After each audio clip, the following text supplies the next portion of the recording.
Boa noite a todos. Estamos aqui hoje para falar um pouquinho dessa nossa recém-lançada obra, prefaciada pelo ex-deputado federal e ex-ministro da Previdência, o Ricardo Berzoini. E, primeiramente, gostaria de agradecer à ANADEF, pela Associação Nacional dos Defensores Públicos Federais, né, pela oportunidade e pela divulgação do evento, dessa live. E, primeiramente, eu gostaria de ceder a palavra ao nosso convidado, né? E depois eu gostaria também que os colegas, a Giedra e o Daniel, falassem um pouco e a gente começaria o debate. A minha sugestão é a seguinte: seguir mais ou menos o que o livro trata, né? Assim, debater um pouco a mini-reforma da Previdência, que foi a MP 871, que antecedeu a reforma, né? Temporalmente. Depois a gente poderia debater os pontos mais sensíveis da emenda constitucional 103 e o que ela vai acarretar no futuro, né, para o futuro da Previdência Social. Fica aberto aí também aos demais colegas que quiserem participar, quiserem mandar perguntas, enfim. E nós temos aqui um grande especialista em Previdência Social, que é o Ricardo Berzoini, uma figura importante na história da Previdência, né?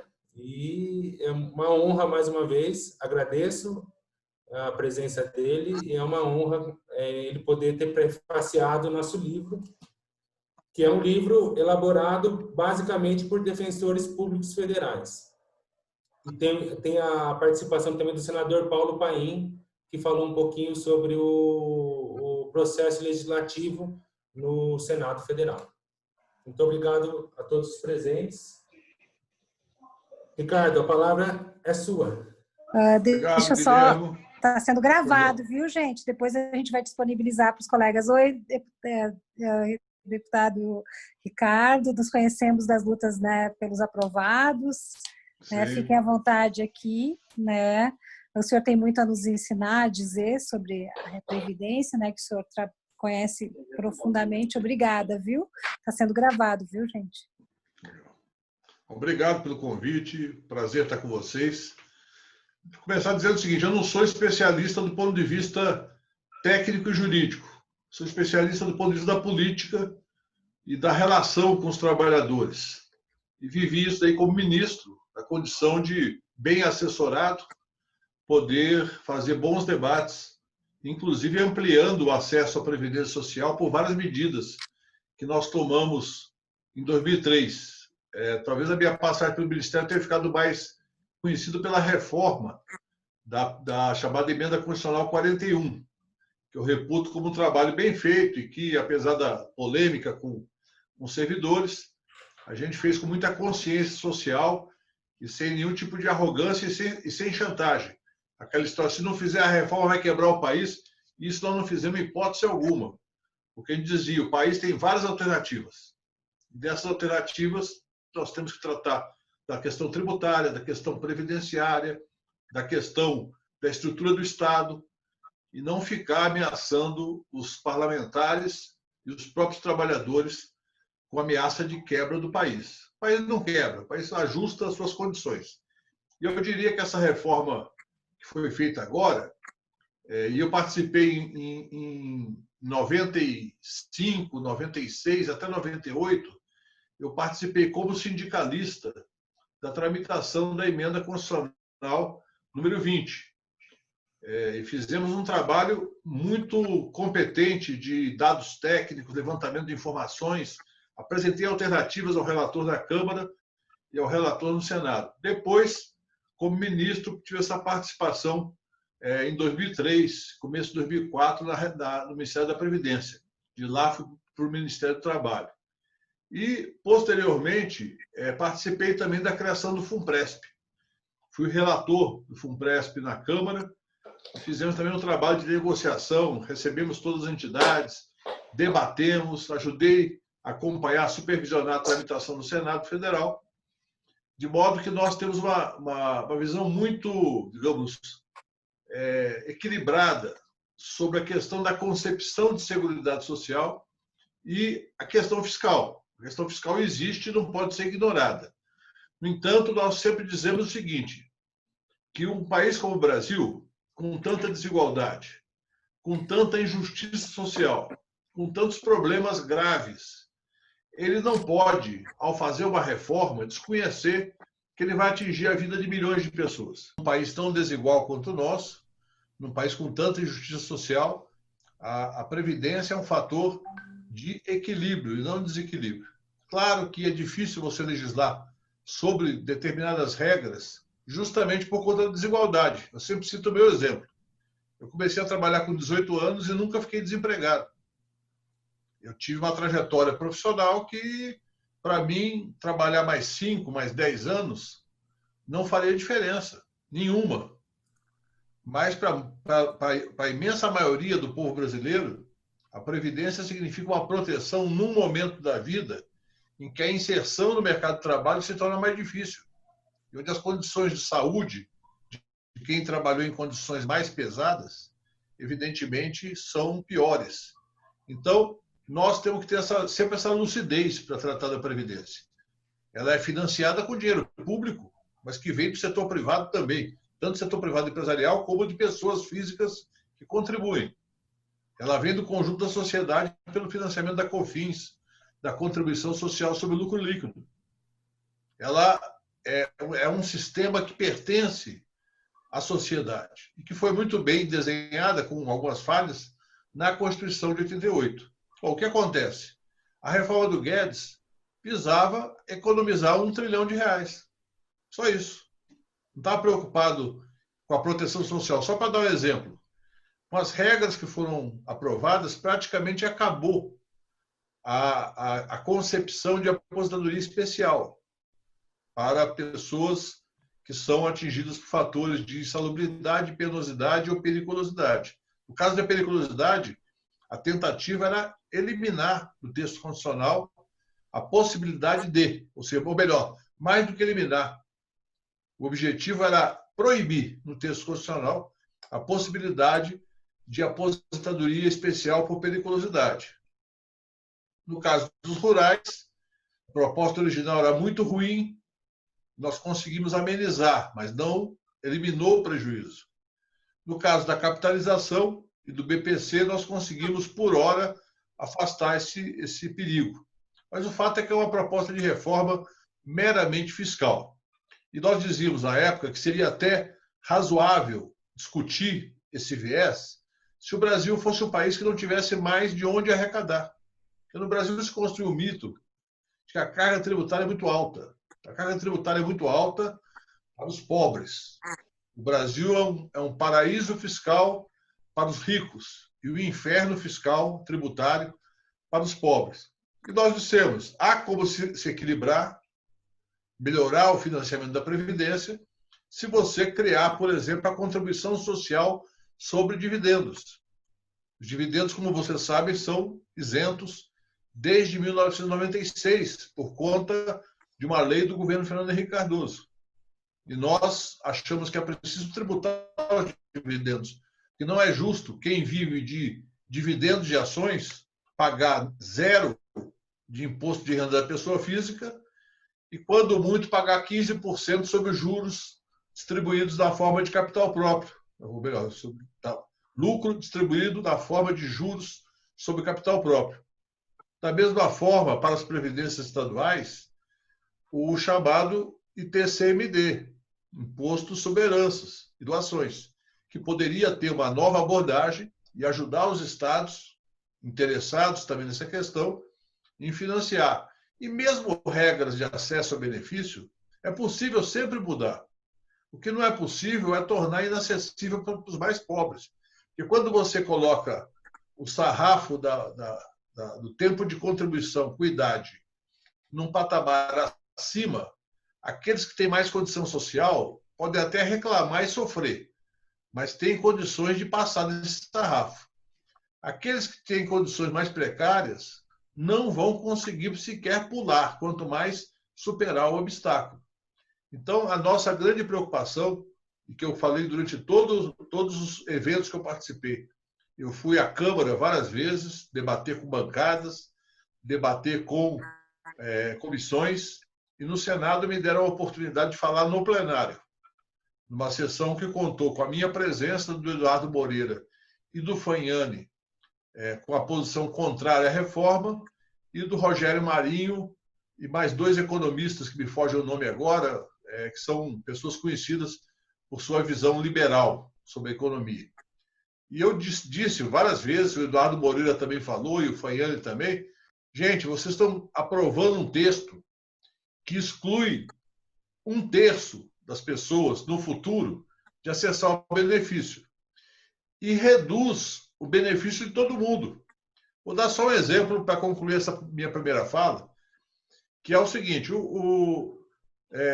quando a gente aprovou, quando foi aprovado, porque a gente não aprovou, mas quando foi aprovado pelo Parlamento a reforma da Previdência, foi promulgada em novembro, ninguém sabia que viria uma pandemia.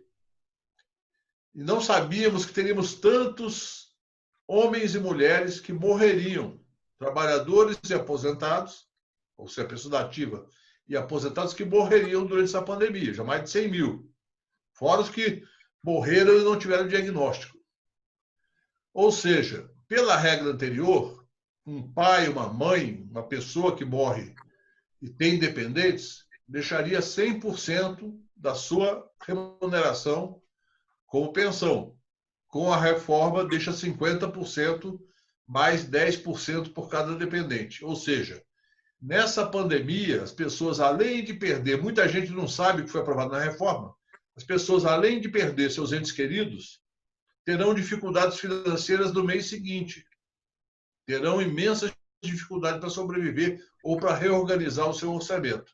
A gente, que é de classe média, às vezes tem algum espaço para cortar uma despesa aqui, outra ali, e seguir a vida. Mas quem é mais pobre, a classe média baixa e os pobres, não vou nem falar dos miseráveis, que a maioria está fora do mercado de trabalho, esses vão sofrer muito, vão sofrer uma dor duplicada, a dor da perda de um ente querido, de um pai, de uma mãe, de uma pessoa que ajuda na renda familiar, e uma pensão absolutamente arrochada.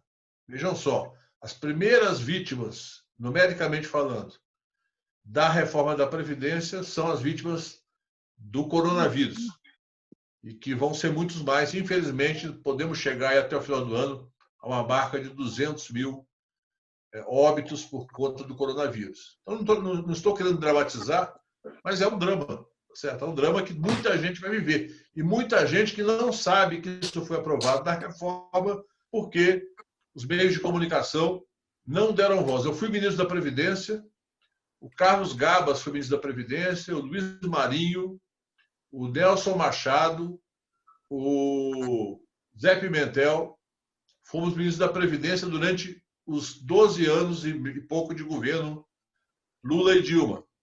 E nós não fomos ouvidos uma única vez pelos grandes meios de comunicação. Havia uma censura, um veto. A opinião dessas pessoas que são contra a reforma, não sou só eu, não, muitos outros. A gente não pode sequer se dirigir ao povo pelos meios de comunicação, que são concessão pública e deveriam necessariamente exibir o contraditório em relação a esse tema. Então, são essas minhas palavras iniciais. Muito obrigado, Ricardo. Eu gostaria de ouvir um pouco o Daniel e a Giedra. Vocês querem fazer alguma consideração inicial? Assim, primeiro, agradecer o ex-ministro Ricardo pela participação, né, pelo trabalho permanente em prol dos mais necessitados, que é uma causa comum nossa da Defensoria Pública da União também. Então, reforçar aí o agradecimento ao Ricardo. Eu acho que a gente tem um trabalho longo a ser construído e desconstruído após a reforma da Emenda Constitucional 103. E nos parece que vários atores serão convidados a participar desse novo embate. E a obra, na verdade, ela representa, ela busca, acima de tudo, esse estímulo ao debate. Tem alguns pontos sensíveis que nós, defensores de antemão, a gente já percebe a emenda, né? em que ela vulnerabiliza e a quem mais ela vulnerabiliza, né? E então o primeiro questionamento mesmo, eu gostaria de saber do Ricardo como ele percebe esse impacto da emenda 103 nessa proteção dos mais necessitados e da conversa que é, né, com os princípios centrais do Estado brasileiro, né? Particularmente ali com a redução das desigualdades sociais, que é um compromisso assumido ali pela Constituição de 88 e como essa tensão, na opinião dele, doravante, né, pode se encaminhar tanto no Poder Legislativo como no Poder Executivo e até mesmo no Poder Judiciário. Com a percepção que ele tem, ele está levantando aqui essa questão da pandemia, eu acho que ela é muito interessante, porque ela tem ali a possibilidade de acentuar essa tensão. Então, me parece que a emenda traz uma tensão na medida que ela reduz valores consideráveis, boa parte dos benefícios previdenciários e reduz em desfavor daqueles que seguramente mais necessitam dessa proteção do Estado, né? Como é que ele percebe essa tensão entre aí a proteção dos mais necessitados e essa redução, né, dessa proteção e o compromisso brasileiro, né, exatamente em reduzir a desigualdade social. Pois é, Gedra, o Brasil é um país extremamente desigual, como nós sabemos. Ou seja, uma reforma da Previdência da Suíça, no Canadá, ou mesmo em alguns países da América Latina que são menos desiguais, já provoca um impacto grande. Agora, num país como o Brasil, que nós deveríamos nos focar em reduzir a desigualdade, e quando eu falo de desigualdade, nós não podemos cair na armadilha que a grande mídia e os liberais colocam, que é reduzir a desigualdade entre trabalhadores melhor remunerados e trabalhadores com baixa ou nenhuma remuneração. Quase sempre a Globo, os grandes jornais, grandes revistas, fazem um falso debate.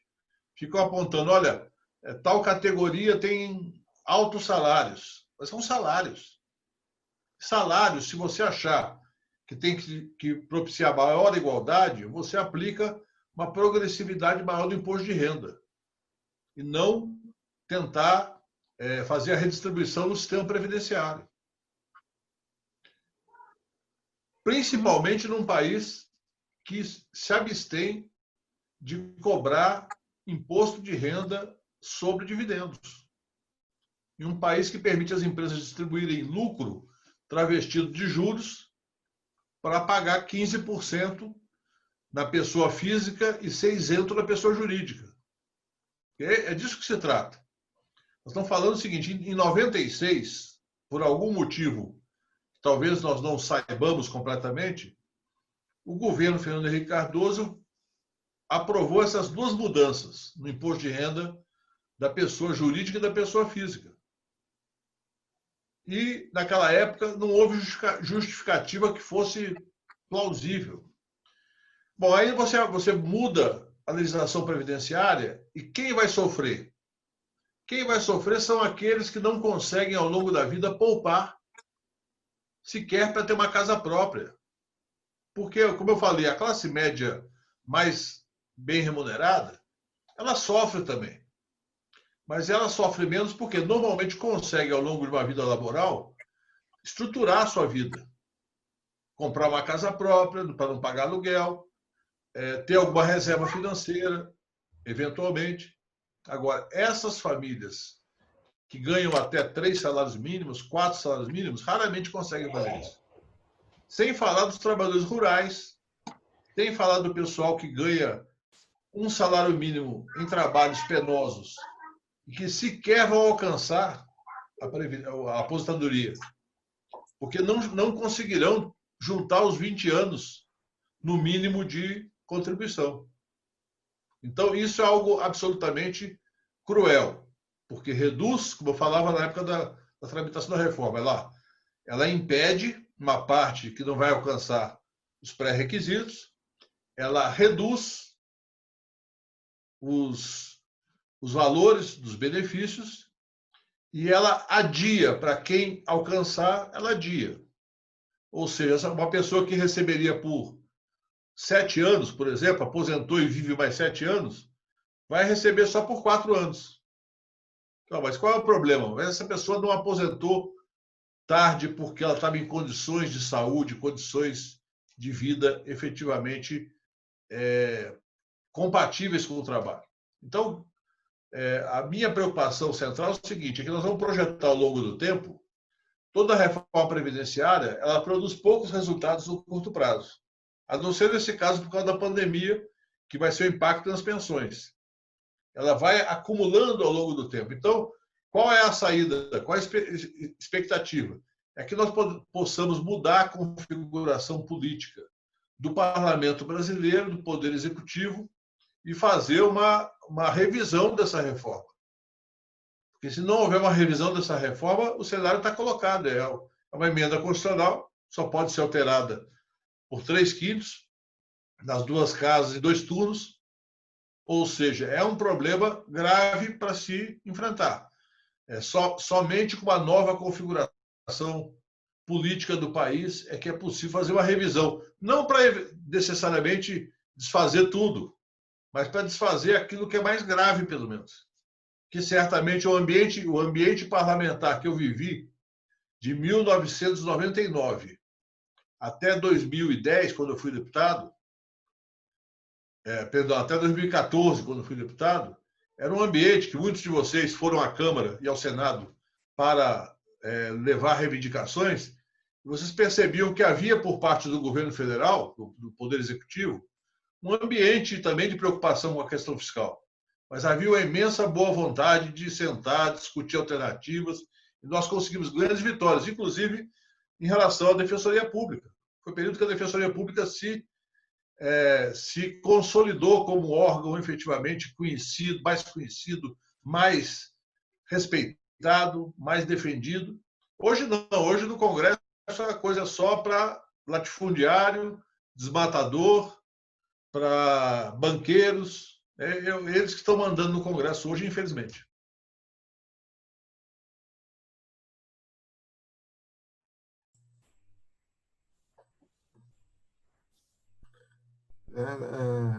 Doutor Ricardo, Daniel, prazer. Primeira coisa que eu queria falar, o senhor começou falando sobre a censura dos meios de comunicação, né? Quando quebraram a nossa live, a gente viu que até para a live tem censura também, né? Então, a censura nos persegue, né? Segundo ponto que eu queria falar para o senhor que eu sou defensor público há vários anos, né? E vendo o senhor falar e tal, eu aqui pensando, né? Porque a gente trabalha lá na ponta, direto com a pessoa que está ali, e a gente acaba tomando um pouco para nós a aflição das pessoas, né? Então, a gente trabalha com aquele sujeito que tem uma doença, mas que não é tão grave que ele consiga se aposentar por invalidez, auxílio-doença. Aí ele também não consegue emprego, porque tem pessoas mais capacitadas com ele. Aí vai ver, ele não tem recolhimento na carteira, trabalhou sem carteira assinada, ou na informalidade, e a gente fica aflito com aquilo. E eu vendo o senhor falar, eu me lembro assim, pô, quantas vezes eu reclamava, né, da Previdência, do governo, do ministro da Previdência e tal. E aí, inclusive, do senhor eu reclamei muito, né? Então, eu queria fazer esse desagravo e dizer, por favor, doutor Ricardo, o senhor volte assim que tiver oportunidade, né? Porque a gente está precisando, né? Realmente rever essas reformas, né? E a minha parte no livro, né? O Guilherme me pediu para escrever um artigo lá no finalzinho do livro, era sobre a previdência do porvir, né? Previdência, o que vai ser da previdência, né? No futuro, né? Que eu não sei se ele fez isso por amizade ou pelo contrário, porque é um tema difícil, né, de querer prospectar, imaginar essas situações assim. Mas eu queria lhe pontuar duas coisas. A primeira, assim, ó, na geração dos meus pais, né, se fazia muito assim, o filho ou a filha tinha lá 15 anos e já se começava a contribuir para a Previdência. Isso a classe média que tinha condições, né? Mas, assim, as pessoas tinham essa noção, quanto antes tu começar a contribuir para a Previdência, que isso aí é uma coisa importante de se fazer. Hoje, a gente que tem filho pequeno, a ideia que se tem hoje não é isso, né? Vai dizer assim, não vai contribuir para a Previdência estatal, tu vai abrir um plano de Previdência privada para o teu filho, né? Então, eu queria lhe perguntar isso, como é que o senhor vê isso, assim, essa questão dessa mudança de cultura? Que impacto pode ter isso no futuro da nossa Previdência, né? Se vai acontecer com a Previdência, mais ou menos o que acontece hoje com o SUS, que as pessoas procuram cada vez mais ter planos de saúde privado em lugar de se socorrer do Sistema Único de Saúde, né? E a segunda pergunta que eu lhe faço é a seguinte, hoje, o que nós temos para socorrer as pessoas, né, que não conseguem se aposentar, né, depois dos 65 anos, que são de baixa renda ou têm deficiência, é o benefício assistencial de prestação continuada, né? Só que o benefício assistencial, ele não tem contribuição, né, ao contrário do que ocorre com a Previdência. Então, se a Previdência realmente estatal criar todo esse clima que já tem de dificuldade de acesso, de ser desinteressante porque os benefícios são baixos e assim por diante, será que o benefício assistencial vai conseguir, por si só, suprir essa falha toda que a gente vai ter, esse rombo, esse buraco que a gente vai ter, né, na nossa assistência social? Então, essas as provocações que eu queria trazer para o senhor. Eu acho que são duas questões fundamentais. Primeiro, porque, de fato, à medida que as regras do regime geral de previdência social pioram, as pessoas podem se sentir desestimuladas. Inclusive porque no Brasil, nos últimos anos, tem se feito muita apologia do empreendedorismo, que, na verdade, é uma forma disfarçada de vender o seu trabalho através de mecanismos que simulam uma relação empresarial, mas que nada mais são do que uma relação capital-trabalho. Ou seja, as pessoas são induzidas a se tornar microempresa, quando a microempresa devia ser uma opção de quem quer trabalhar sem vínculo empregatício. E, mais recentemente, nos últimos 5, 6 anos, essa história dos aplicativos, não como uma opção para quem está sem trabalho, mas como uma tentativa de se glamorizar, dizendo que você vai ser dono do seu próprio nariz, quando, na verdade, o dono do seu nariz é o iFood ou Uber Eats, que estabelece uma série de regras e condições para o trabalho sem vínculo empregatício. Entregador de pizza e de comida sempre existiu. Era um bico que muita gente fazia. Só que hoje se vende a ideia de que, olha, você vai organizar a sua agenda, você vai organizar o seu dia. Então, cada vez que piora a Previdência, e a campanha que se faz na televisão é uma campanha para desacreditar o sistema, cada vez se coloca como opção os planos de previdência dos bancos. Eu quero dizer que eu sou bancário de carreira e sou um estudioso disso desde o tempo que eu nem era sindicalista. Comecei a estudar, gosto de matemática, estudei engenharia, então eu fazia uma série de planilhas antes do Excel existir para estudar esses fluxos de poupança, remuneração, mercado de capitais. Eu quero dizer o seguinte, não existe nenhum produto na praça de previdência que seja bom. Existem os menos piores, mas quase todos eles têm taxa de administração pesada, taxa de carregamento. Uma boa parte deles, e as pessoas não sabem porque não conhecem os detalhes, as pessoas entregam o seu dinheiro e na entrada, na hora que você aporta R$100, 3, 4 ou 5 reais já fica com o banco. Quando ele deveria cobrar taxa só sobre a rentabilidade, não sobre o principal. Então, se vende essa ideia para tentar criar uma cultura de que é preciso ir para a previdência privada, o que é um péssimo negócio. Eu não falo dos fundos de pensão sem fins lucrativos como o Funpresp ou como a Previ, da qual eu sou associado. Estou falando dos planos vendidos no balcão do banco. No balcão na internet hoje. Não? Os bancos praticamente não têm mais balcão, só seus sites. Então, isso daí cria, de fato, uma cultura diferente na população. As pessoas querendo adiar até, ou não querendo contribuir para a Previdência. Que é um grave erro, porque os planos de previdência privada raramente oferecem benefício de risco. Eles só oferecem aposentadoria, no máximo pensão. Mas não tem auxílio-doença, não tem auxílio-acidente, não tem salário-maternidade. Ou seja, é um engano que as pessoas optem por esse caminho. Claro que, às vezes, nossa voz é pequena perto do William Bonner, no Jornal Nacional, no intervalo, vendendo alguma coisa. Mas nós temos que dizer isso e repetir. A segunda questão que você colocou em relação ao próprio, digamos, a combinação previdência e assistência. Eu acho, inclusive, que do ponto de vista de benefícios financeiros, deveria ser uma coisa só. Nós não conseguimos fazer isso nos nossos governos.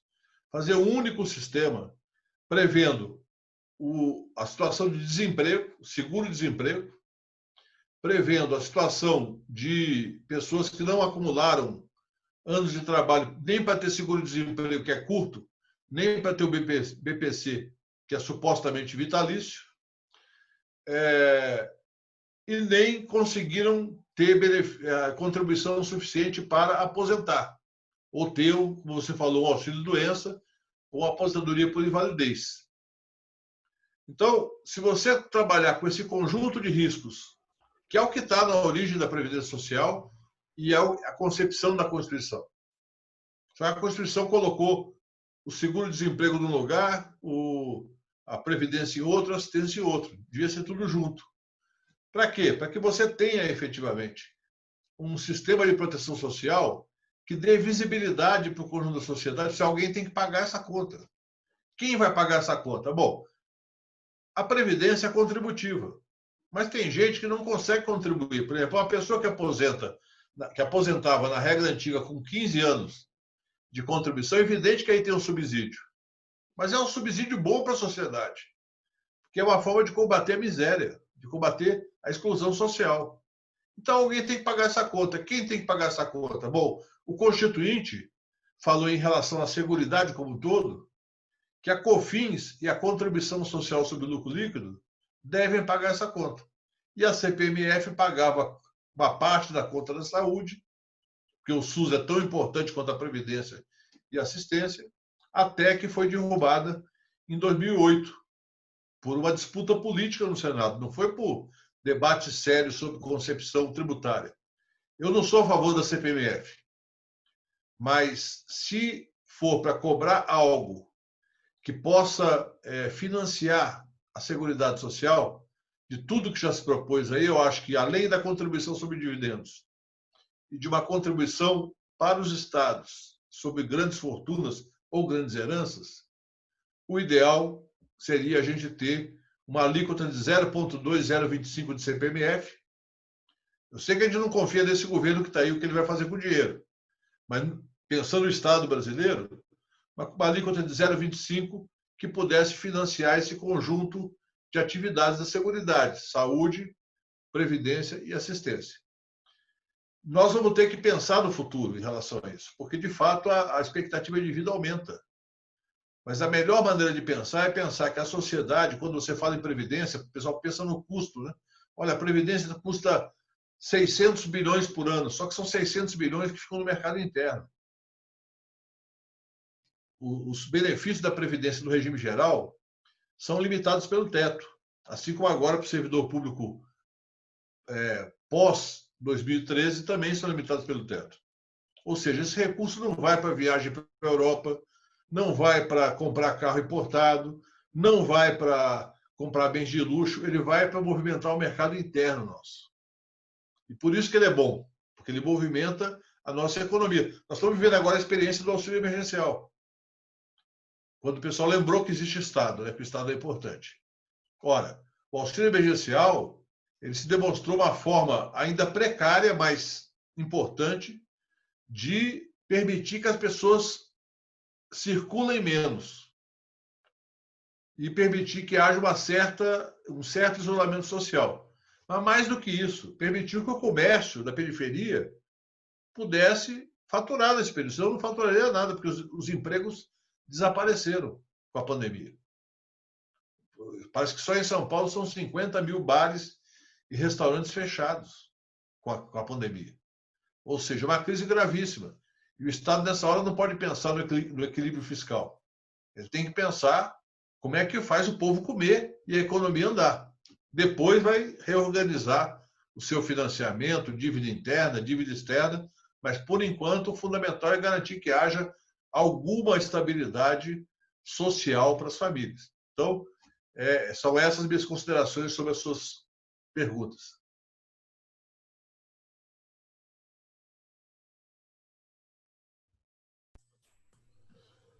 Ricardo, o Cogói, quer fazer mais alguma consideração? Não. Pode falar, Guilherme. Vou aproveitar o debate aí da fala do Ricardo, vou dar uma provocada nele. Tem a ver, claro, com a reforma, mas é a pré-reforma, né? São o uso de medidas provisórias para alteração da legislação previdenciária. Esse é o tema que eu quero debater com você. E aí eu menciono, por exemplo, a MP 871 de 2019, né? Que foi uma verdadeira mini-reforma da Previdência Social, que foi o terceiro pente fino, né? Que o pente fino veio lá no governo Temer, a MP 739 de 2016 e depois a MP 767 de 2017, que tratavam de uma revisão de benefícios só em relação a benefício por incapacidade. Mas a MP, inclusive foi a primeira medida provisória, a primeira ato de gestão governamental do governo Bolsonaro, né? Que o governo começou em 1º de janeiro e no dia 15 já foi editada essa medida provisória, alterando essas regras, né? Ele foi mais abusivo, né, do que os pente finos anteriores, porque ele previu uma revisão geral de benefícios, não só o benefício por incapacidade. Então, qualquer tipo de benefício que gerasse alguma dúvida ou alguma suspeita, seja de fraude ou seja de que a pessoa estivesse capaz para trabalhar, ele poderia ser revisto. Além disso, essa medida provisória ela previu pela primeira vez na história da Previdência Social a carência para o benefício de auxílio-reclusão, né? O benefício, sabidamente, o benefício um benefício que causava muita crítica, né? E aí, com a medida provisória, o governo ele praticamente impossibilitou a concessão desse benefício, porque uma pessoa precisa ter 24 meses de contribuição para que consiga esse benefício. É uma carência, né? Além disso, o auxílio acidente, ele, enfim, quem percebe o auxílio acidente perde a condição de segurado, né? Não mais mantém condição de segurado. Uma outra questão, a decadência para pleitear benefício previdenciário, ou seja, o STF tinha falado que a decadência só serviria para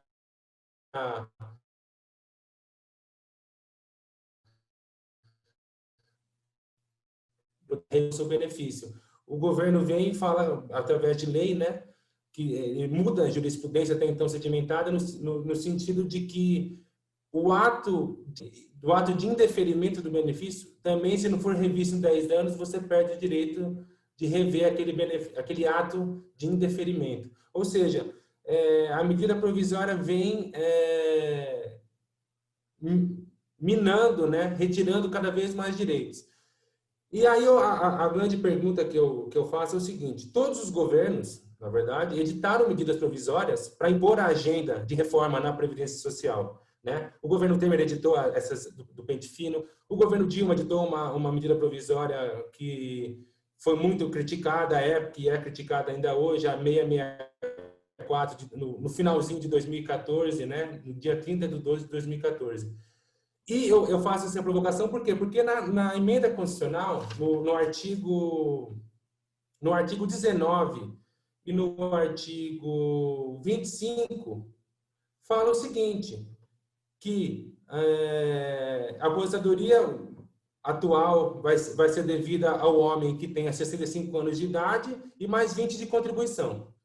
E no homem, a mulher 62 e mais 15 de contribuição. E a lei, até que a lei venha alterar os requisitos. Ou seja, ela desconstitucionalizou a regra, prevendo que uma lei futura poderá alterar os benefícios, né?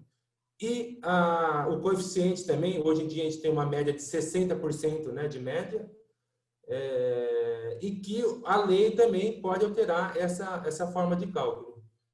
Então, a pergunta que eu te faço, né, primeiro por que os governos gostam tanto de editar medidas de exceção, que são as medidas provisórias, para impor a agenda perante o Congresso?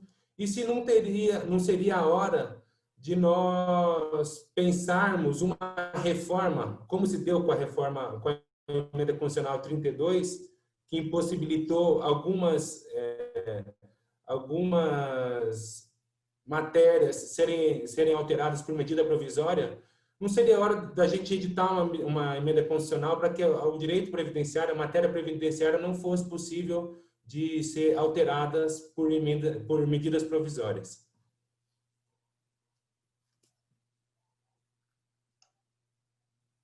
Primeiro, deixa eu dizer uma coisa para vocês, que eu não faço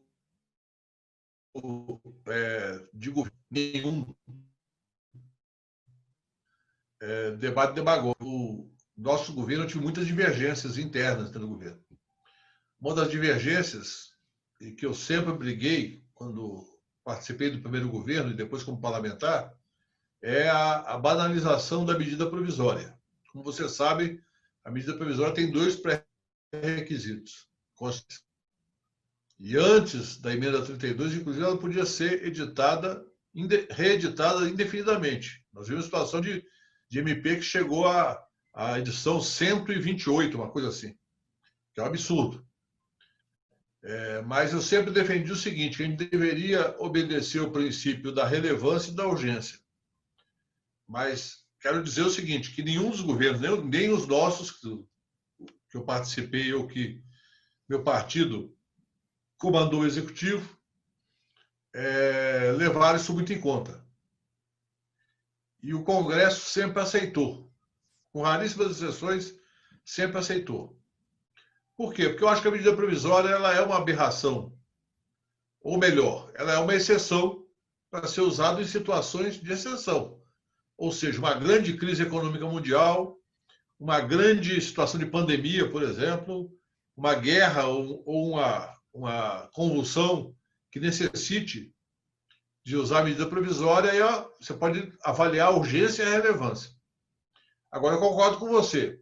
Em permanecendo hoje o governar por MP, que é a tradição no Brasil, antes da MP era o decreto-lei, que vigorou até a Constituição de 88, nós temos que ter mais limitações, porque a matéria previdenciária é muito delicado você governar, regulamentar por medida provisória. Agora, para além disso, a tensão permanente em qualquer governo é a relação entre a área econômica e a área social. E eu briguei muito, e são pessoas que eu respeito, que passaram pelos ministérios, mas eu briguei muito pelo seguinte: se você tem um país de extrema desigualdade, você tem que ter uma atenção permanente com a questão social.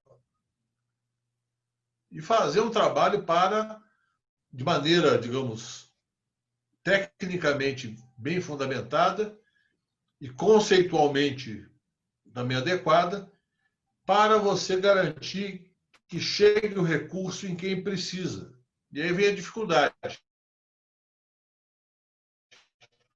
Você fala, a regra para aposentar, quando você coloca a mesma regra para uma pessoa que ganha 25 mil reais por mês e tem o regime geral como base e um plano de previdência complementar sem fins lucrativos como complemento, uma idade como essa, esse cidadão tem mais capacidade de se manter no mercado de trabalho. Que também não é regra geral, mas é uma predominância. O pessoal digamos, que está até o limite do teto é o pessoal que mais sofre. Eu vi a minha categoria, os bancários, onde, com exceção dos bancos públicos, nos bancos privados, o cidadão chegou aos 40 anos, não projetou uma carreira, ele é demitido. Demitido sem justa causa. Ou seja, ele vai ter que tentar se recolocar no próprio sistema, vai do sistema financeiro e vai para outro setor de remunerações mais baixas para poder continuar trabalhando. Alguns abrem um pequeno negócio e muitos quebram, porque não tem experiência nenhuma em gerir comércio. Tem ilusão de que eu conheço o comércio, mas quebram, gastam o seu fundo de garantia, gastam a indenização, gastam as suas reservas para montar um pequeno negócio e não tem análise de mercado, não tem planejamento e acabam dissipando aquilo que tinham de reserva. Então, é óbvio que você estabelecer idade e tempo de contribuição no Brasil é uma dificuldade por conta disso. Você está tratando do gari e do gerente do Banco Itaú. Você está tratando da copeira e do diretor da empresa. Mas o fato é que essa desigualdade não é um problema só da Previdência, é um problema de toda a estrutura social brasileira. Eu fui ministro das Comunicações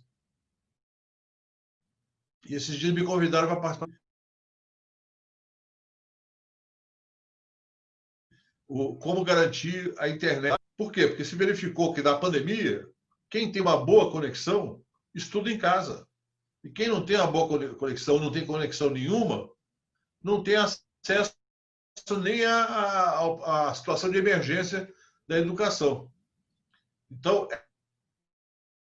é óbvio que os problemas da Previdência e os problemas da desigualdade também não são só da Previdência. Nós precisamos pensar o país. Agora, você tem razão, legislar por medida provisória é algo muito complicado.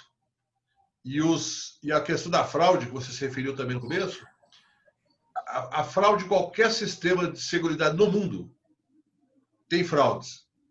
A grande questão que eu falava, que no caso da Previdência Social e da assistência, se a fraude for muito grande, com exceção das quadrilhas que organizam, mas para quem recebe o benefício, é um recurso pequeno, que raramente a pessoa que se beneficiou da ponta dessa fraude, ela tem qualquer capacidade de enriquecer com isso. Quem pode enriquecer, eventualmente, é a quadrilha, ou de advogados, ou de membros do Poder Judiciário, ou pessoas do setor privado que organizam uma fraude, que tem que ser combatida. Quando eu fui ministro, a gente colocou, com a ajuda do Márcio Tomás Bastos, que é ministro da Justiça, que designou policiais federais para atuar no combate às fraudes, junto com o pessoal da Previdência e do Ministério Público Federal, em 20 estados. Pegamos 20 maiores estados e organizamos, e deu um resultado muito bom. Não só concreto, como pedagógico. Que as pessoas que queriam fazer fraude sabiam que havia uma estrutura do Estado brasileiro para combater as fraudes de maneira firme. Mas não adianta, é enxugar gelo. Você combate a fraude, você resolveu, desbaratou uma quadrilha aqui, aparece outra quadrilha lá. Você editou um decreto hoje, uma instrução normativa, meia hora depois já tem alguém burlando. Porque faz parte, infelizmente, da natureza humana, não da maioria da humanidade, mas de uma minoria que gosta de praticar crimes o tempo todo.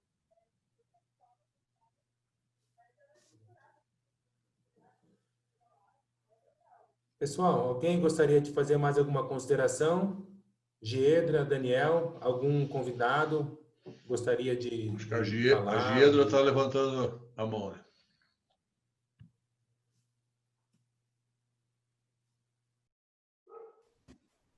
Seu microfone está desligado. Pronto. Ativou? Ativou. Ativou?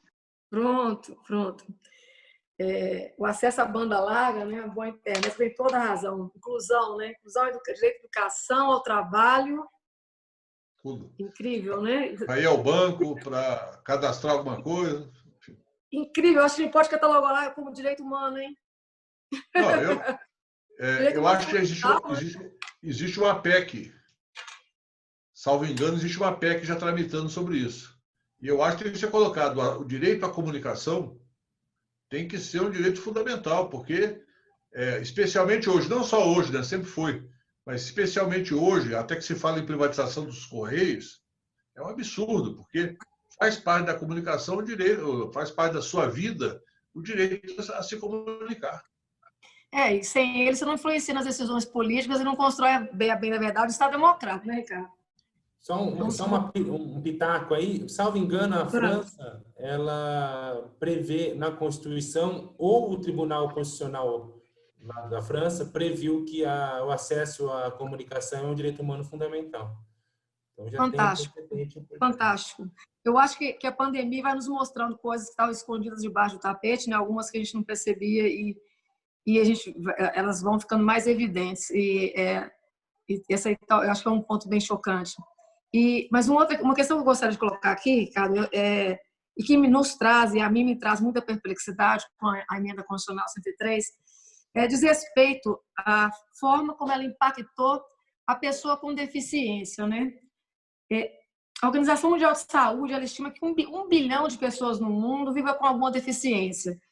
E, curiosamente, 80% desse contingente, segundo a organização, elas residem exatamente em países em desenvolvimento. Só na América Latina, nós contaríamos aí no Caribe com 50 milhões, 82% vivendo na pobreza. Então, o que se tem?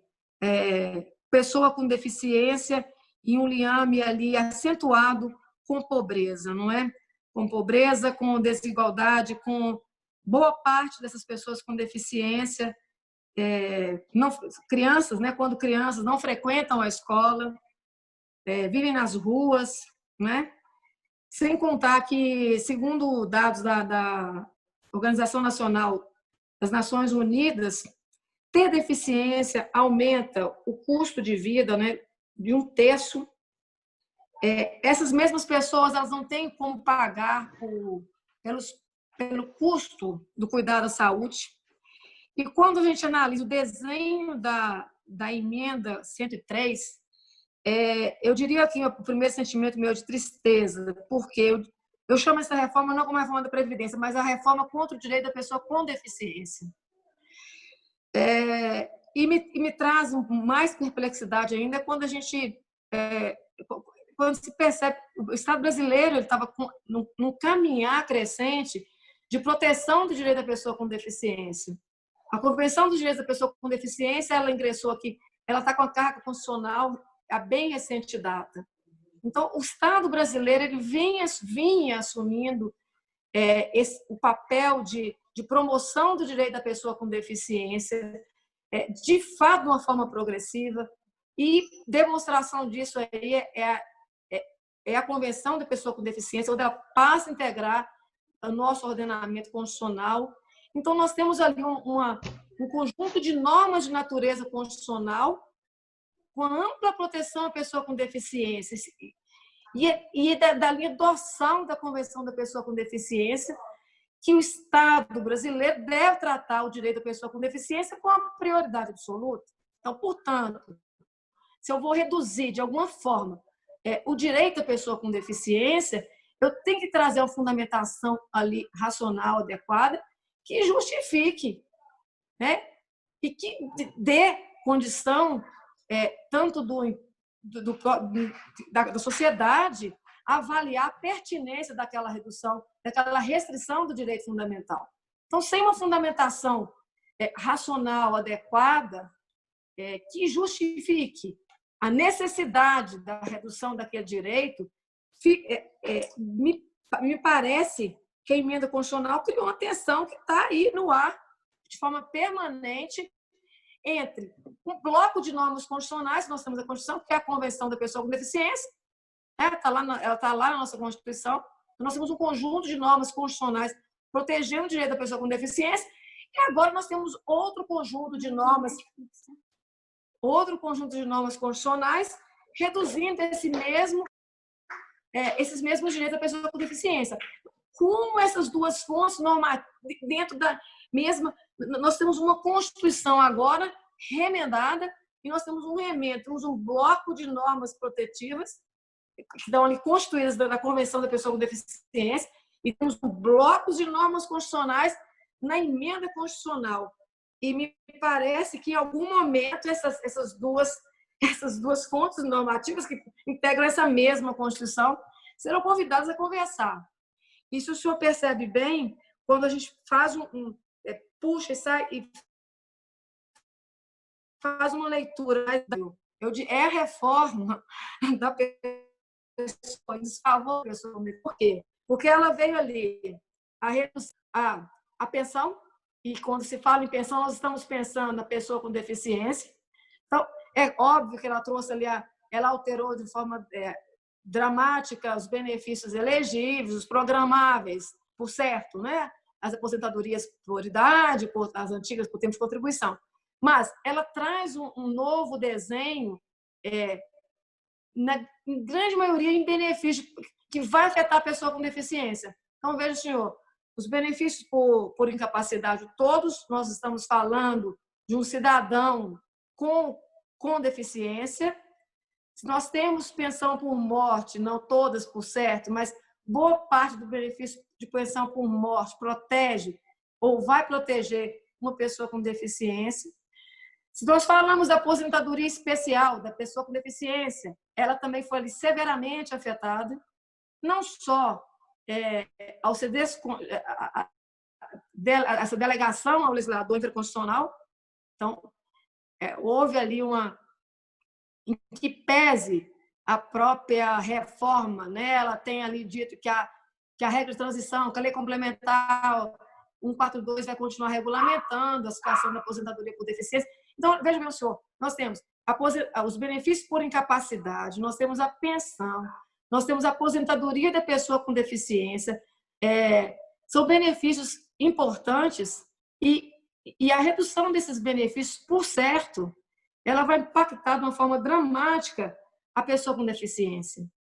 E eu pergunto, o dever de oitiva das entidades de defesa da pessoa com deficiência, pelo menos um debate no palco político apressado, né, que me parece que a emenda constitucional ela veio de uma forma muito rápida, e a gente tinha aqui como fundamento central dela ali a necessidade de redução dos gastos do Estado, alteração do componente demográfico brasileiro, por certo, é um fundamento da reforma, né? Os novos modelos de trabalho também foi um fundamento que veio ali, centralizando ali,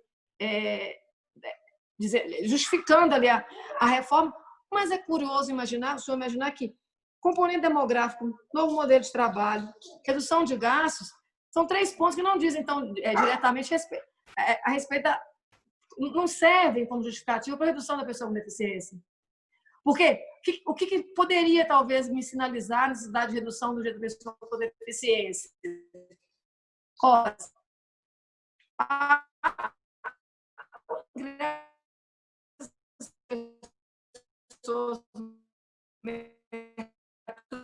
No Brasil, não aponta nesse sentido. Então, o que eu perguntaria para o senhor é o seguinte: o senhor acha que o Estado brasileiro ele abriu com essa reforma a possibilidade ali que essa defesa da pessoa com deficiência, e quando a gente está tratando, por certo, dessa redução desses direitos fundamentais, que a comunidade internacional, os organismos internacionais venham a também servir de fonte de proteção para esses direitos fundamentais? Quando a gente pensa ali que nós temos também uma convenção internacional tutelando esses mesmos direitos, e que, em alguma medida, essa convenção ela pode não estar sendo devidamente observada, ou ela não foi... Essa convenção ela está sendo desprezada de alguma maneira, né, por esse bloco de normas que representa a emenda constitucional. Acho que há possibilidade no cenário futuro, né, a médio prazo, da comunidade internacional vir em proteção da defesa, né, do direito da pessoa com deficiência também.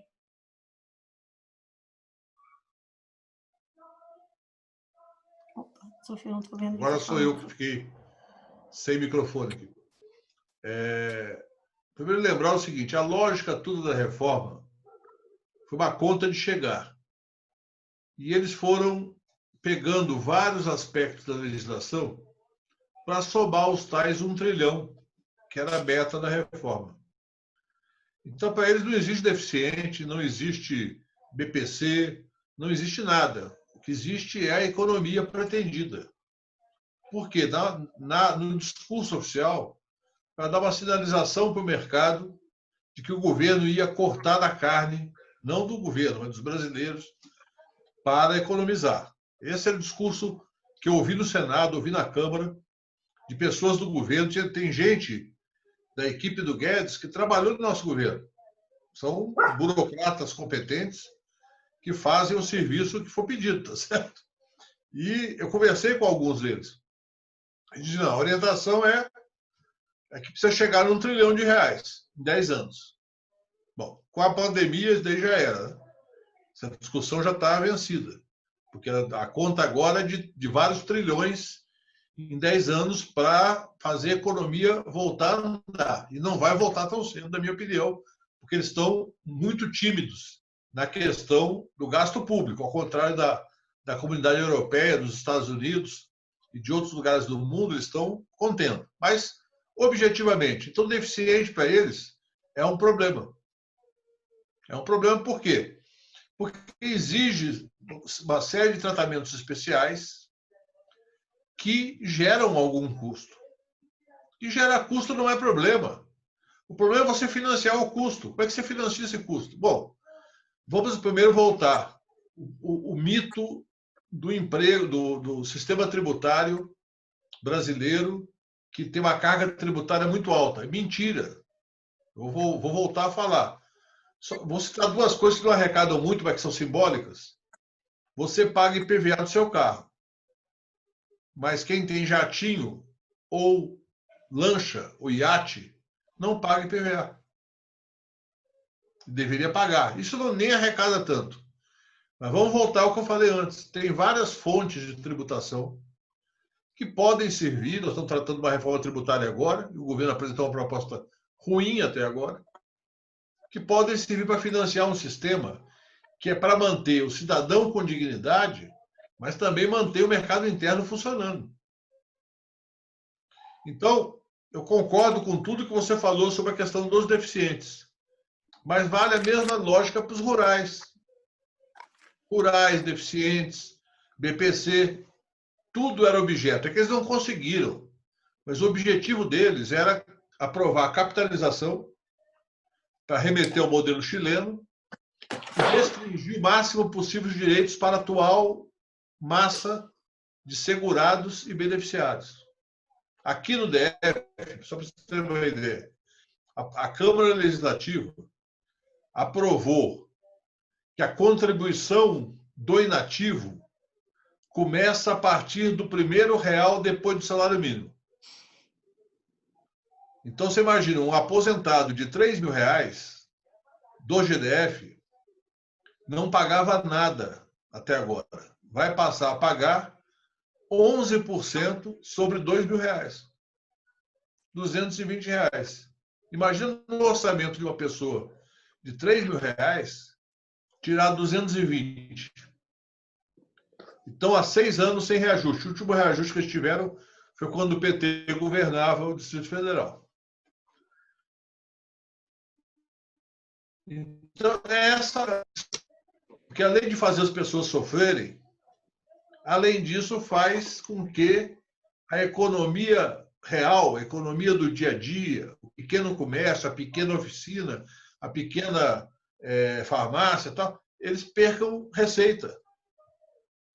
Como eles fazem com a não correção da tabela do imposto de renda na fonte. Já faz 3 ou 4 anos que não corrige a tabela do imposto de renda na fonte. Ou seja, É um descaso com os deficientes, é um descaso com os aposentados, é um descaso com os servidores públicos, especialmente de menor remuneração, mas todos os servidores públicos estão arrochados. É um descaso com a sociedade. E uma visão que eu não sei se é burrice ou manipulação, talvez um misto dos dois, porque é aquela velha tese que a gente sabe que não dá certo. Olha, vamos fazer a lição de casa, que aí os investidores internacionais virão investir aqui no Brasil. O período que veio mais investimento internacional foi o período que estava o Lula governando. E o Lula sempre dizia, o mercado interno é a maior riqueza do país. Então, eu digo com tranquilidade, assim, até me abstendo da condição de político para a condição de analista.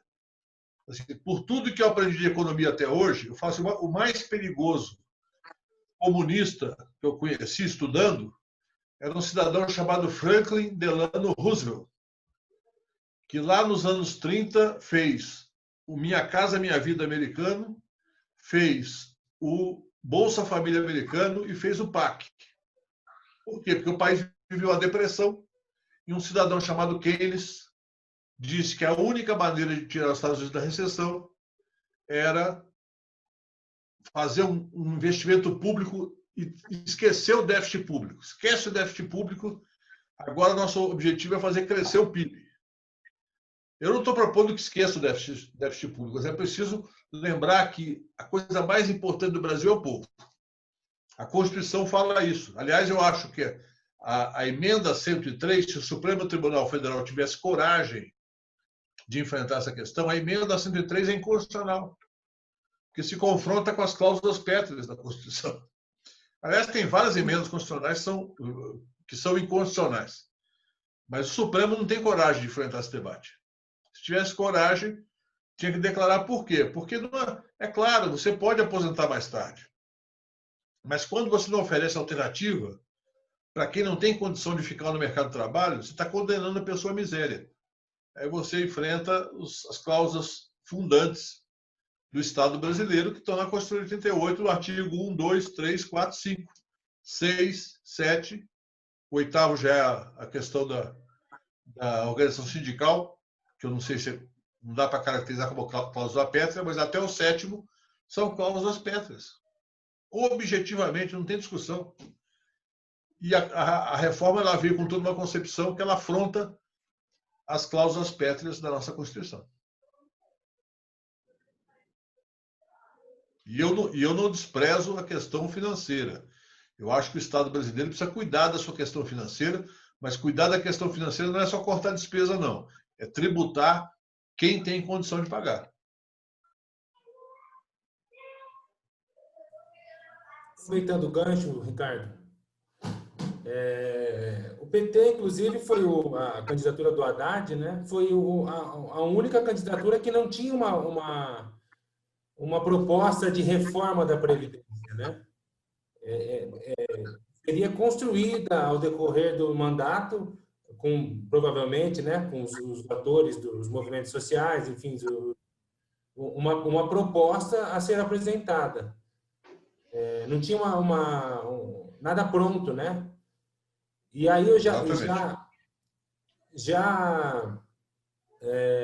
passando a bola para o Daniel Cogói também, o que esperar da Previdência do Porvir, né? O que esperar? Os fundos de pensão, me parece que para o serviço público, o setor público, foi a grande solução encontrada.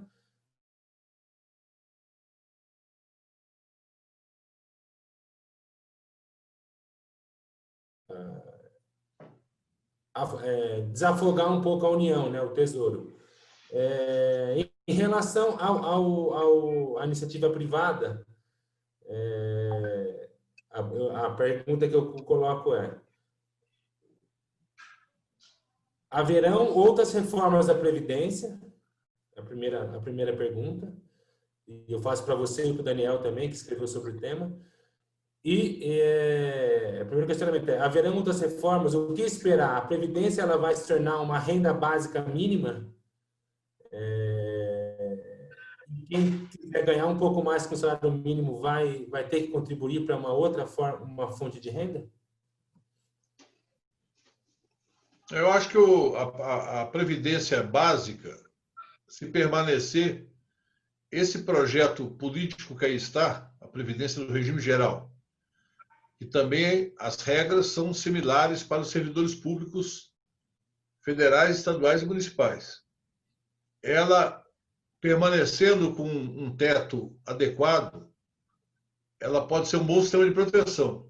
Mas este governo que está aí, se ele tiver oportunidade política, ele volta ao tema da capitalização. Porque é uma tese que tanto o Guedes quanto outros atores da equipe econômica defendem historicamente. No Chile foi um desastre. Desastre completo. Ao ponto de que eu tive algumas vezes no Chile para conversar com sindicalistas sobre o assunto, inclusive um dos líderes do movimento No Más AFP, que é um movimento contra as gestoras de fundo de pensão que cuidam da Previdência Básica. Ele era dirigente sindical bancário no Chile, quando eu era também dirigente sindical bancário no Brasil, e nós já nos conhecíamos desde aquela época. E ele hoje é um dos líderes desse movimento. Por quê? Porque a Previdência por capitalização para benefício básico, ela ignora que os mais pobres têm muita dificuldade de contribuir e capitalizar. Então, se você pegar hoje o piso previdenciário é R$ 1.045. E o teto previdenciário está R$ 6.000 e poucos reais. Então, você tem digamos, isso abrange 80%, quase 90% dos trabalhadores do Brasil, pela característica de renda do Brasil. Então, é um sistema adequado. As regras ficaram muito duras, podem ser amenizadas, mas é um sistema adequado. O sistema de previdência complementar sem fins lucrativos também é um sistema adequado, que já lida com outro tipo de trabalhador. Eu mesmo contribuí 38 anos e meio para a Previ antes de me aposentar. Me aposentei há 2 anos atrás. Mas fiz uma contribuição de 38 anos e meio. Não há risco de déficit, ou melhor, o risco de déficit é pequeno, porque é um sistema de contribuição definida, onde o mérito para se alcançar uma boa aposentadoria é do tempo de contribuição, o tamanho da contribuição e a qualidade da gestão do fundo, que é uma coisa que tem que fiscalizar o tempo todo, porque senão sempre aparece algum esperto para fazer alguma coisa errada. Então, é importante fiscalizar. Agora, esse sistema só sobrevive se nós tivermos, de fato, um projeto político no país que vá do centro para a esquerda. Porque a direita não quer isso. A direita acha que a Previdência é despesa só. Quando a Previdência, hoje, todos os meses, ela coloca no mercado brasileiro alguma coisa em torno de 50 bilhões de reais. Todos os meses. Coloca no mercado de consumo. Sustenta mercado, supermercado, loja, cinema, enfim, aluguel, conta de água, conta de luz. Então, assim, o futuro da Previdência, o Brasil está, o seu futuro está ligado ao seu sistema de seguridade social. Imagina essa pandemia sem o SUS. Essa pandemia sem o SUS seria 10 vezes pior. O SUS, com restrição da emenda do teto, ele desempenha um papel fundamental. Sem o SUS, nós estaríamos já numa situação de convulsão social.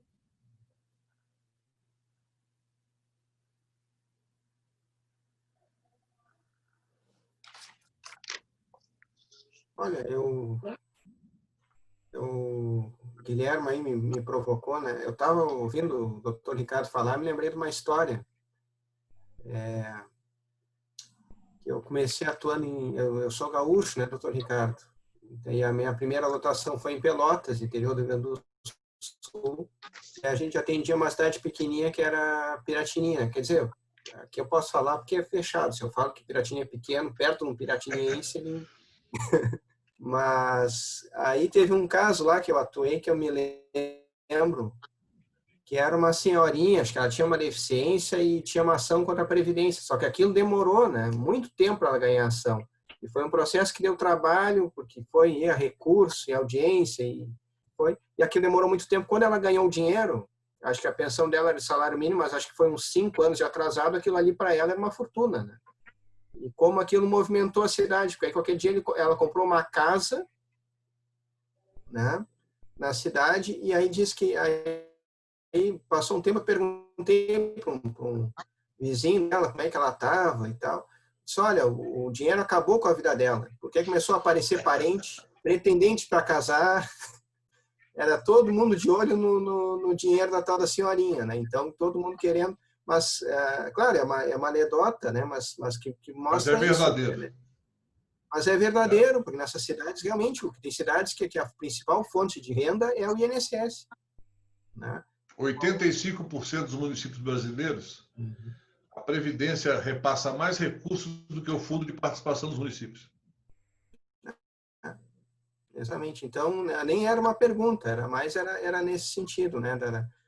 Que o senhor falando me fez lembrar isso. E a outra preocupação que eu tenho, que também até escrevi isso aí também, né? Que hoje as pessoas falam muito nisso, de buscar a previdência privada. E também não vamos demonizar a iniciativa privada, não é isso aí, até o bancário, não se trata disso, né? Mas se a gente tomar o exemplo do SUS, né, o que acontece? O SUS, com as suas limitações, boa parte da classe média acabou indo buscar planos de saúde. Aí o que aconteceu recentemente? Né? Os planos de saúde vêm tendo reajuste sempre acima, né? Vem a crise, já pré-pandemia, lá de 2016 para cá, o que a gente observa? Né? Crise financeira, cerca de 3 milhões de brasileiros tiveram que abrir mão do plano de saúde, né? São aqueles casos em que as pessoas, elas por causa da faixa etária, o plano de saúde se torna muito caro, né? E ela acaba que no momento da vida dela que ela mais precisa do plano de saúde é justamente quando ela não vai ter, né? Porque ela não consegue mais pagar isso aí, né? Será que a gente não vai ter esse mesmo problema com a Previdência também daqui a uns anos, né? Então, essa é a questão também que eu coloco, né? Se você examinar o que aconteceu no Brasil dos anos 90, que foi o crescimento brutal do desemprego. Quando eu assumi o Ministério da Previdência, nós tínhamos aproximadamente 13% de desemprego e uma informalidade muito alta. Ao longo do primeiro mandato do Lula, a gente reduziu o desemprego para 9,2% e aumentou a formalidade. Eu fui ministro do Trabalho também e nós fazíamos um trabalho muito grande junto aos auditores do Ministério para concentrar o olhar na questão da formalização. Além do trabalho escravo e do trabalho infantil, que são importantíssimos combater, nós combatemos muito a informalidade. E o fato é que nós, quando chegou ao final do governo Lula, o desemprego estava em torno de 6%, e a formalização tinha aumentado em torno de 20% sobre a base de 2003. Então, tem uma questão que antecede toda a nossa análise aqui, que é o seguinte: se o país não gerar emprego, nada para de pé. Porque nós precisamos, de fato, de uma estrutura de geração de emprego. Por exemplo, eu tenho dito, o Brasil acumulou, de 2003 até 2014, acumulou 378 bilhões de dólares de reservas cambiais. Por que acumulou isso tudo? Porque, além de que é importante ter reserva cambial, houve, no final dos anos 10, né, 2003 até 2010, chegou a invadir, inclusive, o governo Dilma, uma guerra cambial, comercial, internacional, onde todos os países estavam depreciando sua moeda. Eu me lembro que, em 2010, o dólar estava, se não me engano, a 1,68. Eu tenho uma ideia como estava a situação. E o Brasil comprando o dólar para não deixar o dólar cair muito, porque se o dólar cai, nossas exportações são prejudicadas. Então, nós acumulamos esses 378 bilhões de dólares.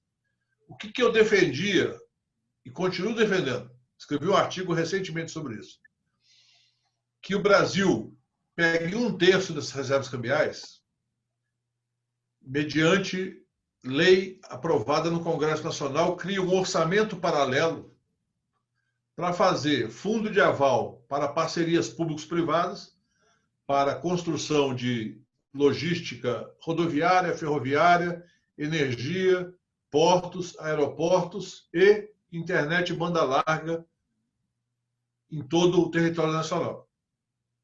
Por quê? Porque isso gera emprego em larga escala. Se a gente pegar esse recurso, fazer uma parte fundo de aval para parceria público-privada e outra parte investimento direto, nosso desemprego em 4 ou 5 anos volta ao patamar de 5,5%, 6%. Porque nós temos essa poupança que foi constituída por determinação, num primeiro momento, e depois por circunstâncias. Então, por exemplo, o Brasil, se não me engano, é o 4º maior reserva cambial do mundo. E com 200 bilhões de dólares, você protege bem sua economia. Você não precisa de 378. Com 200, 220, 240, você protege de ataques especulativos. Então, eu acho que nós não vamos resolver nem o SUS, nem a Previdência, nem o país como um todo, se não voltar a crescer e gerar emprego. E se não fizer uma reforma tributária que permita ao Estado ter instrumentos. Você falou do SUS. Eu sempre falo o seguinte, eu tenho plano de saúde privado, que é o do Banco do Brasil, a CACI. Mas a minha sogra, ela sofreu um acidente em São Paulo, não tem plano de saúde. Ela foi atendida rapidamente lá pelos parentes, levado para o Hospital Municipal do Campo Limpo, que fica na zona sul de São Paulo. Que foi uma obra dos anos 80, não tinha hospital lá. Ela saiu do hospital 3 semanas depois, elogiando o SUS. Falando da atenção que ela teve, da qualidade, do carinho dos enfermeiros, dos médicos. Claro, pode ser um exemplo feliz junto a tantos outros exemplos infelizes. Mas tem uma pesquisa que foi feita há um tempo atrás mostrando que quem nunca fala mal, quem já usou fala muito melhor. Por quê? Porque tem atendimento, tem defeitos, tem corrupção, tem má gestão, mas tem muita gente séria trabalhando. E com as UPAs e com os mais médicos, você ampliou muito a abrangência. Se a gente tivesse os médicos cubanos, não só cubanos, né? Eram vários médicos brasileiros, bolivianos, argentinos, cubanos e europeus alguns. Nós poderíamos talvez estar numa situação melhor nessa pandemia. Mas isso daí é o C, né? Se tivesse, mas o fato é o seguinte, o povo escolheu um alucinado para presidir o país e nós vamos ter que lutar contra esse alucinado. Doutor, a gente não tem nem médico para ser ministro da Saúde, doutor. O senhor ainda quer Exatamente. mais... Não, eu brinquei outro dia, com todo o respeito ao Exército Brasileiro, porque meu pai era oficial do Exército, então eu tenho respeito pelo Exército Brasileiro. Mas eu brinquei outro dia que eu tenho medo do Brasil entrar em guerra. Porque se todos os generais forem da competência desse Pazuello, nós estamos lascados.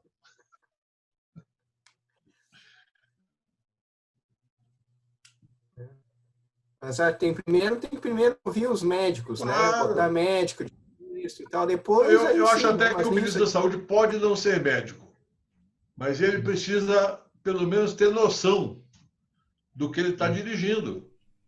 Assim como o ministro da Fazenda não precisa ser economista, mas ele precisa ter noção do que é economia e ter bons assessores. Mas ele encheu de militar lá. Eu conheço a formação dos militares para guerra, até para logística, mas nem na logística ele está funcionando.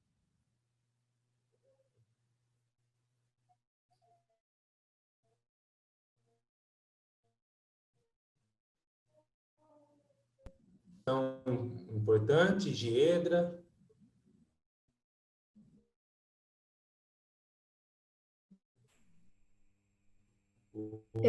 Na verdade, a gente vê nos desdobramentos, né? O Ricardo está aí chamando a atenção para a necessidade de criação de emprego. As outras questões não se resolvem, né? Mas a gente fica percebendo como a mexida do tabuleiro constitucional ele vai impactando tudo que vem a seguir. Então, semana passada, eu estava me debruçando sobre o novo decreto aí da Lei 813, né? Que traz ali os benefícios da Previdência. E o novo decreto ele já traz leituras muito interessantes, socorrendo com certeza da reforma da Previdência, da emenda 103, inclusive criando conceitos novos, né? Tratando da pensão por morte, trazendo ali uma redução, na minha opinião, que vai colocar ali como dependente ou inválido ou que tenha deficiência intelectual, mental ou grave, né?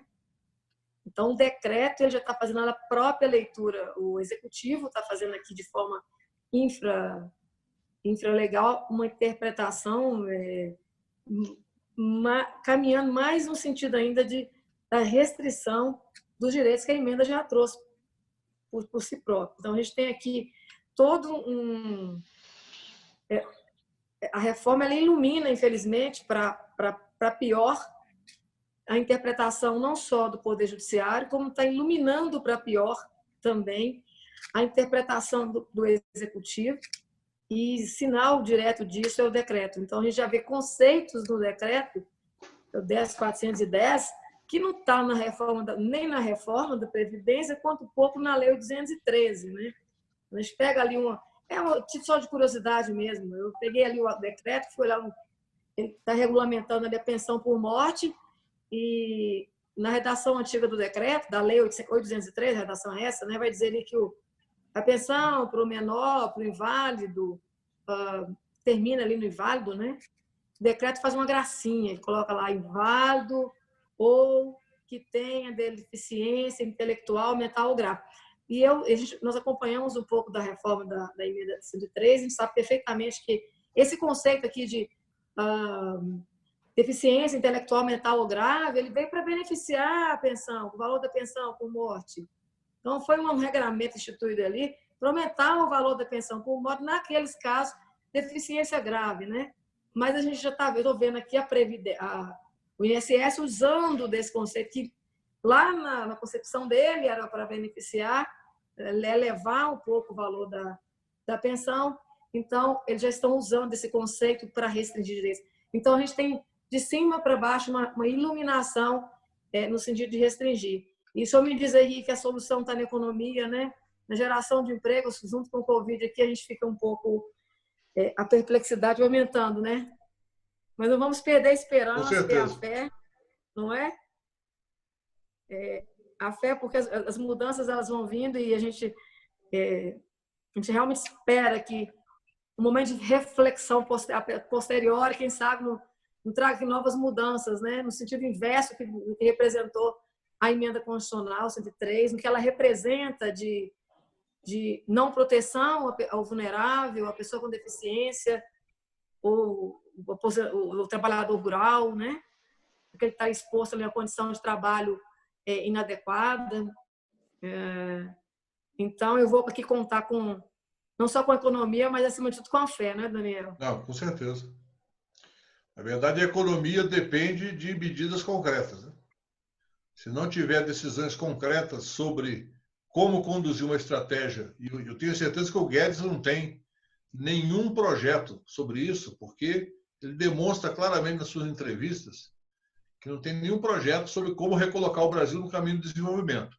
Então, a solução para ele é vender os Correios, vender as subsidiárias da Caixa, vender as refinarias da Petrobras, para fazer caixa. Só que esse caixa não é para fazer investimento, porque se fosse para fazer investimento, você poderia ficar insatisfeito com a privatização. Mas fala, pelo menos vai entrar algum dinheiro para fazer investimento. Aí nós retomamos ao governo Fernando Henrique Cardoso. Foram 100 bilhões de dólares em privatizações e foi o período que menos investimento teve no Estado brasileiro. Por quê? Usaram todo esse dinheiro para pagar os juros da dívida, não para financiar obras que são necessárias. Vou dar um exemplo concreto.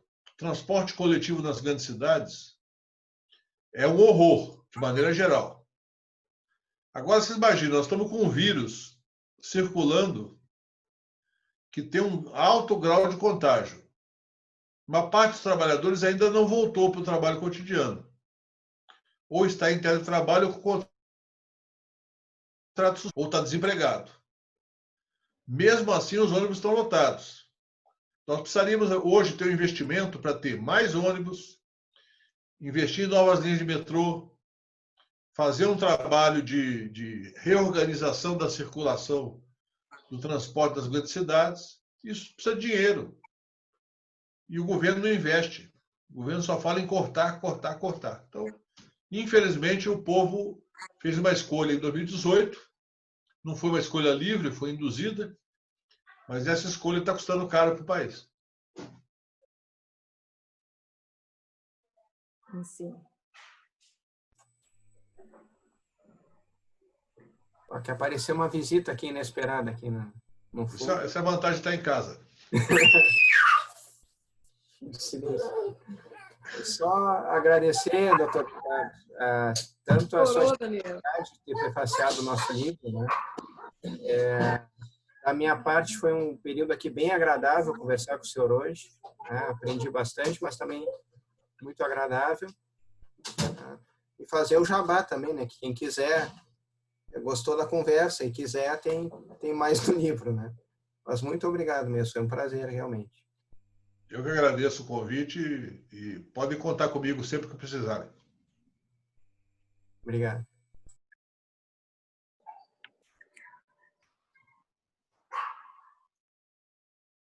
Vai lá, Lu, faz as vezes aí você quer. Obrigada a todos, obrigada pela conversa franca e pelo apoio à obra dos colegas, né, que é uma obra importante. Acho que para falar em previdência, sem escutar a defensoria, sem escutar os defensores, soa como um arremedo. Acho que essa reforma, a ANADEF até falou, ao GEDA, alguns colegas tentaram falar, mas já estava extremamente avançado. A gente falou num momento que já não tinha muito o que ser dito para alterar, né? E a gente espera que as próximas reformas, né, como há esperança, né, vamos tentar modificar realmente o que realmente prejudica, que preocupa a GEDRA. Eu e a GEDRA, a gente tem muitas conversas sobre isso, né, várias ideias, né, de alteração. Nós temos esse sonho de alterar o que realmente essa parte mais grave, né, mas que se volte a escutar os técnicos, que se volte a escutar os defensores, os gestores públicos, que se valorize o serviço público, porque o servidor público federal tem muito a dizer nesses processos, né, e precisa ser escutado. Então, eu agradeço muito também, a gente escutou bastante, aprendeu bastante também, e para contribuir nos debates futuros e nas lutas que vão vir. Obrigada mesmo, em nome da ANADEF, em nome dos colegas, e tenham todos uma boa noite. Obrigada.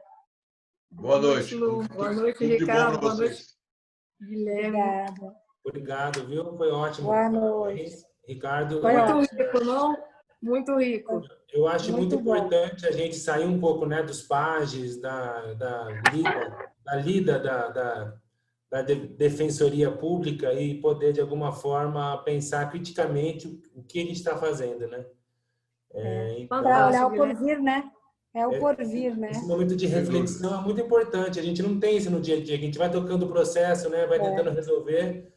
E ouvir essa fala, ouvir a fala dos colegas é muito legal. E voltando a fazer o merchan, né? Pessoal, comprem nosso livro, está muito legal. Prefácio do... Vamos comprar sim. O meu já chegou aqui, viu? Vou ler. Chegou? Chegou.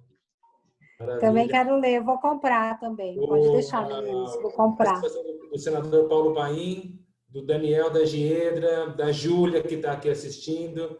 Tá, a Júlia está aí também. Vários colegas valorosos. Legal, obrigado, viu? Foi ótimo. Obrigada a todos. Obrigado. Boa noite para vocês. Lu, obrigada, Ricardo. Tchau, garotos. Tchau, Giedra. Obrigado, viu?